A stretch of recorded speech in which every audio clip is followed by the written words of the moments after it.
Thank you so much, Deborah. I'm going to ask the authors to come up here at the stage and those who are online to turn on their cameras.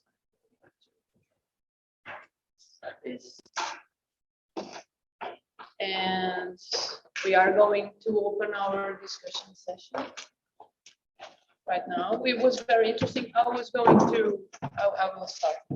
I'm the chairman. To recommend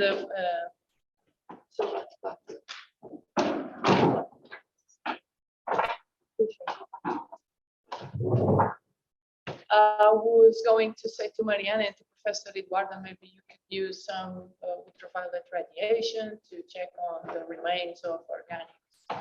But it was shown at the presentations. It would just be a recommendation. Oh, okay, there's a party over here. Okay, so Martina, I don't know, Martina has her mic. I think that yesterday she didn't have to, she has to write. What is a chemical composition of the, okay, so she already has the information.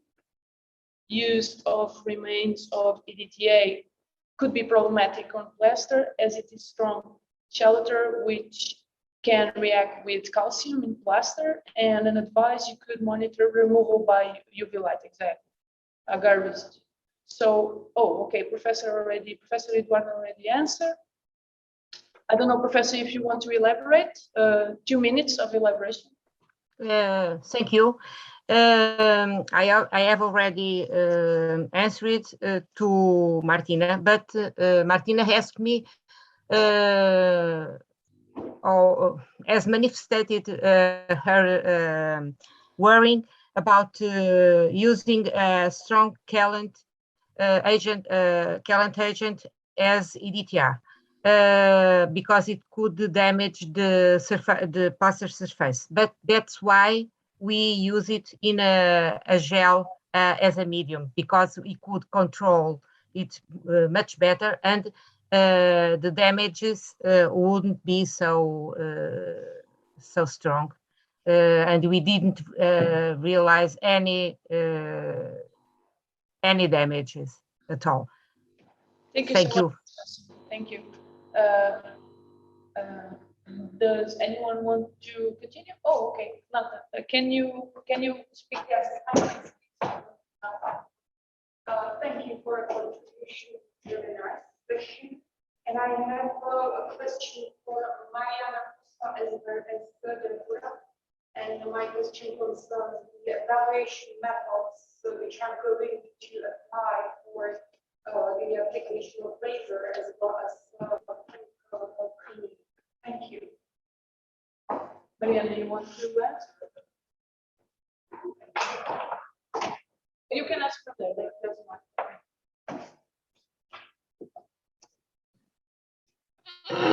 Hi, you were asking about the mechanical methods that I used. I'm asking evaluation methods which are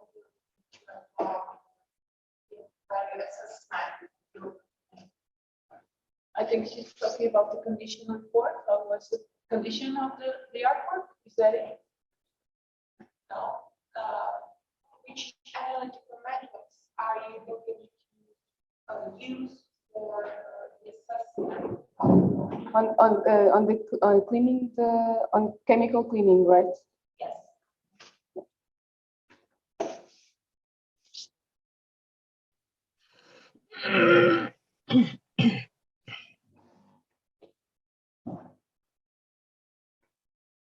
Yes, so I used acetone. Before I tried solvents with were less evasive or that dissipate less.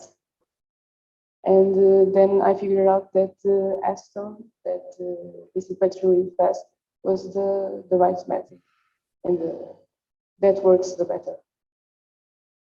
I don't know if you understand.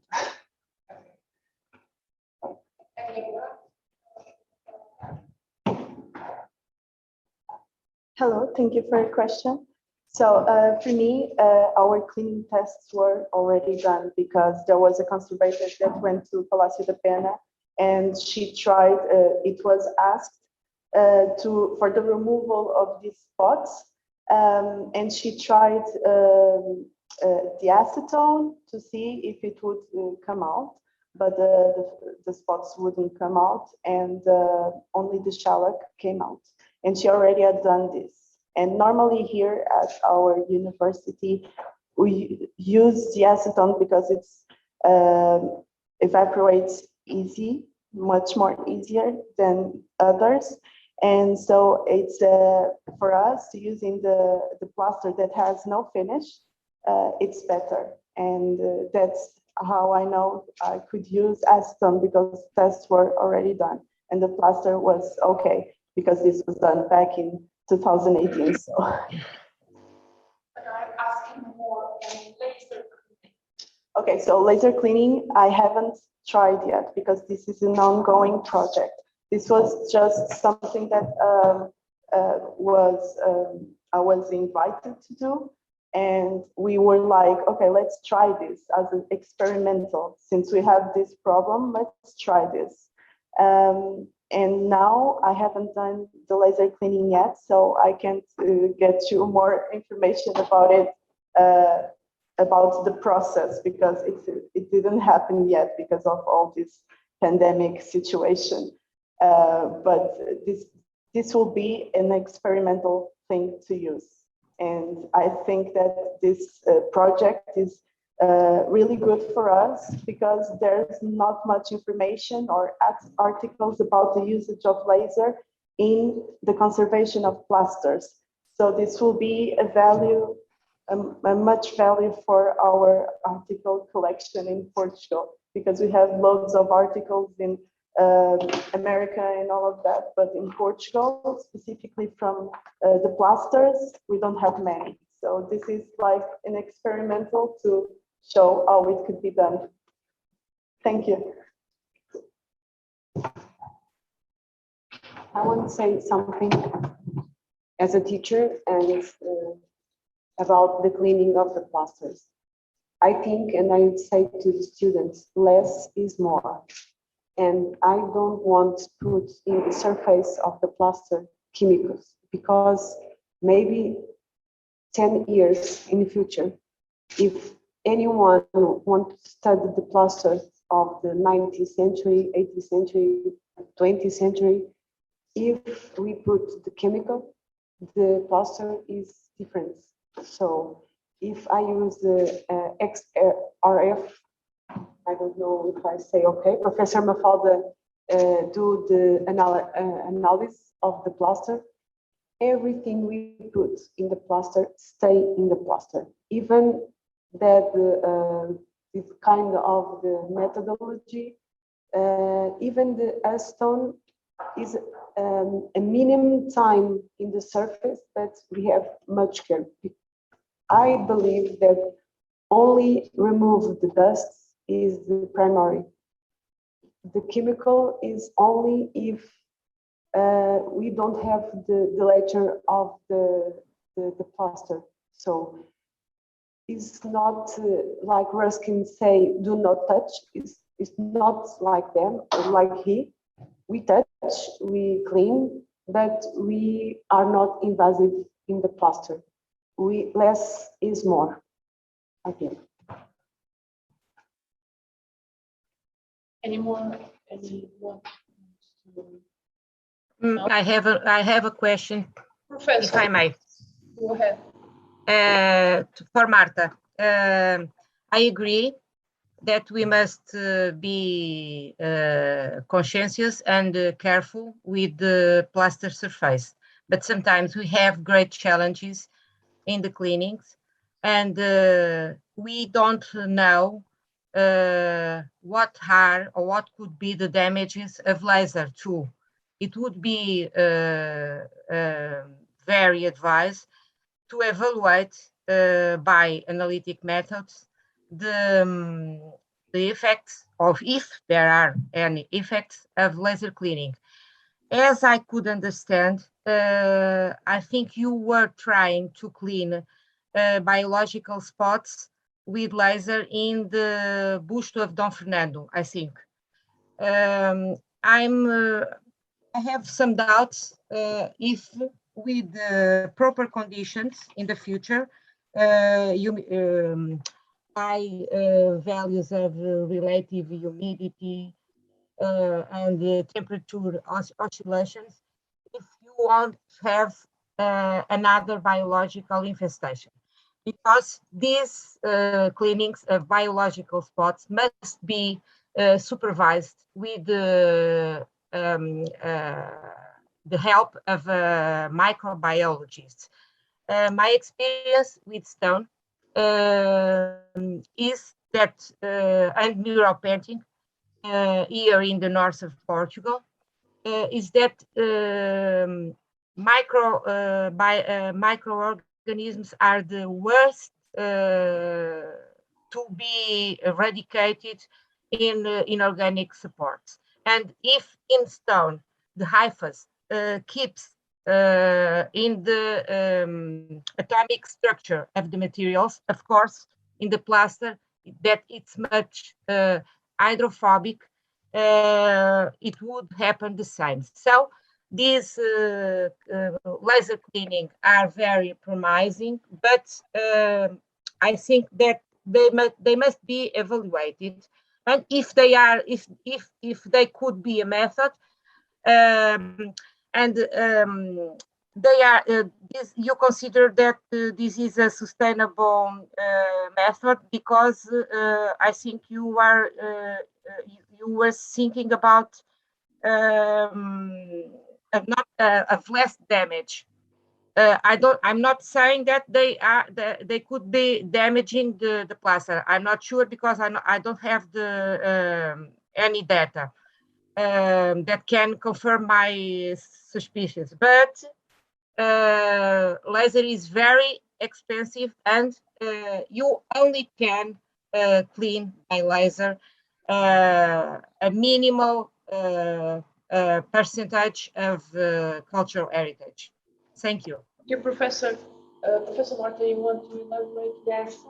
Thank you, Professor, for your question. And the results of the Deborah work, we must wait, because they are in process. But the video that she showed in her presentation have 10 years.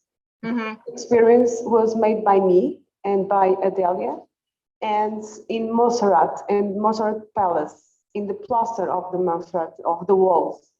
And past 10 years from the experience, and the plaster is the same, don't have any difference, and the laser don't damage the plaster. So because of the 10 years past, I say to Deborah to do this. And maybe we may have surprise, we don't know. We are inexperienced, but very careful. And Adela is a specialist of laser. So Yes. to tranquilize you, the laser on plaster, I have that experience. So the results, we must wait. And Deborah, maybe in the next year, in another Congress, she reveals the results, if it was good or not. Okay. Thank you, Professor. Thank you, Professor Marta. We have a question from Nata. Quick comments. I confirm that the use of laser or plaster is quite common, and it depends on many conditions, like the state of the substrate or the energy of the laser. And in your case, you'll have a serious problems with the presence of shellac, which is an organic. And if you apply this laser is high energy, increase the temperature. So maybe that's going to be combined with the organic, but it will react really with the organic substance, not with the plastic. So yeah, but it's very interesting topic to see how it works and so on. Thank you, Fernanda. Good idea. Thank you so much, Renata. Thank you very much. Renata is from the Czech Republic, and it's common, Professor Eduardo. I didn't know if you listened. It's common for. No, I couldn't listen. I couldn't listen the question very well. Professor Renata was saying that in the Czech Republic, it's common to use the laser cleaning in plaster, and moreover, if they have shellac or organic, and as Deborah has, it will be a good result because it was very well. First of all, laser is very color-coordinated and is very specific to a wavelength that you can choose and program, and a distance, so you can choose what you're removing. And that Professor Nat was saying that is expecting Deborah to have good results, but only Deborah using and showing the results will prove or not if it will be a good methodology. I think it's interesting to experiment, and I think that's why you're in the university as well. But we'll see. We will see, Professor. You want to elaborate? I would like or- to. Okay, Deborah, go ahead. I would like to add something. Like I said, this is something used outside of Portugal. So it's normal to be used outside of Portugal. But in Portugal, we don't have many studies about this. That's why I want to be a part of this community, let's say, and try to bring something. Because in America, there are some articles about the usage of laser in plaster casts. And there are also some articles talking about what happens after the long term in the plaster and how the plaster reacts. And some of them talk about the plaster being a little yellow or something like that. But there's also an article saying about the wavelength of the laser. If you reduce it, that won't happen. So there's a lot of articles in English and in America that you can find, and that specifically for the casts. But in Portugal, it's a new thing. Thank you, Deborah. Thank you. Professor Chloe is saying that in France, it's also used as a plaster cleaning with shellac. Laser is also used in France, in this case of Deborah. So we are having an European view of. But Professor Chloe added that it's very expensive. That's why I was questioning the sustainability of the laser, because we know it's a very expensive way, methodology and the equipment. So we are trying to have low cost and sustainable and ecological methodology. I understand. That's a very interesting question for students of professional here that are working right now in the field. But in university, we have some protocols and collaboration that can, I understand that. But it's an interesting question because when you go to work in reality, maybe you don't have the means to unless it's a collaboration. But Adélia is one of the workers here in Portugal that you can ask her for some commissions to know Thank you. how expensive it is or not. So you can try to reach Adélia. She would be very happy to help, of course. Does anyone want to find, because we have to go to a coffee break? No? Thank you so much. We'll do a break of 15 minutes, then we'll be back to our last two conference.